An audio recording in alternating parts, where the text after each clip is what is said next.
Sister പ്രീതിയുടെ വീട്ടിൽ നിന്ന് Pradeep Joseph ചേരുന്നുണ്ട്. പ്രദീപ് ജോസഫ്, എല്ലാവരും ആശ്വാസത്തിന്റെ നിമിഷങ്ങളിലൂടെ കടന്നു പോവുകയാണ്, സന്തോഷവും ആശ്വാസവും പങ്കുവയ്ക്കുകയും ചെയ്യുന്നു അല്ലേ?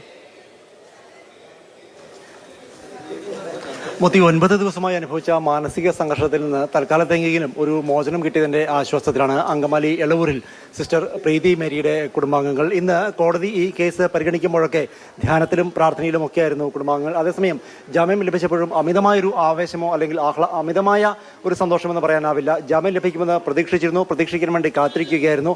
ഇത്തരത്തിൽ ജാമ്യം ലഭിക്കുന്നതിന് ഒപ്പം നിന്ന എല്ലാവർക്കും നന്ദി എന്ന വാക്കുകളാണ് കുടുംബാംഗങ്ങളുടെ ഭാഗത്തു നിന്ന് ഉണ്ടായത്. അതേസമയം കേസ് പൂർണ്ണമായും എഴുതി തള്ളണം എന്നുള്ള ആവശ്യവും കുടുംബാംഗങ്ങൾ മുന്നോട്ട് വയ്ക്കുന്നു. കാരണം എങ്കിൽ മാത്രമേ ഇവർക്ക് ഈ പ്രശ്നത്തിൽ നിന്ന് മോചനം ലഭിക്കുകയുള്ളൂ. മാത്രവുമല്ല, യാതൊരു കാരണവശാലും മതപരിവർത്തനത്തിന് അല്ലെങ്കിൽ ആളുകളെ കടത്തുന്നതിന് അവർ കൂട്ടുനിന്നിട്ടില്ല.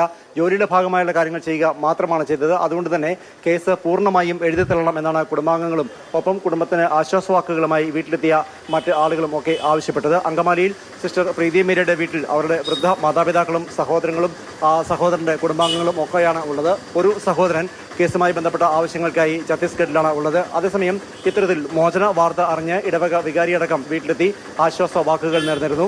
കൂടാതെ സിറോ മലബാർ സഭയുടെ ഭാഗത്തു നിന്നും പ്രതികരണം ലഭ്യമായിട്ടുണ്ട്.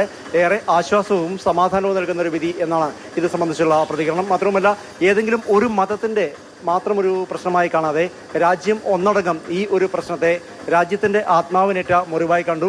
അങ്ങനെ തന്നെ വിവിധ രാഷ്ട്രീയ കക്ഷികളും മാധ്യമങ്ങളും ഒക്കെ ഒരുമിച്ച് നിൽക്കുകയും ഒരുമിച്ച് പോരടിക്കുകയും ചെയ്തു. അതിന്റെ കൂടി ഫലമാണ് ഈ വിധി എന്നാണ് ഇത് സംബന്ധിച്ച് സിറോ മലബാർ സഭയുടെ പ്രതികരണം വന്നിരിക്കുന്നത്. എന്തായിരുന്നാലും തികഞ്ഞ ആശ്വാസത്തിലാണ് ഈ കേസിൽ അകപ്പെട്ട സന്യാസിനികളുടെ കുടുംബാംഗങ്ങൾ.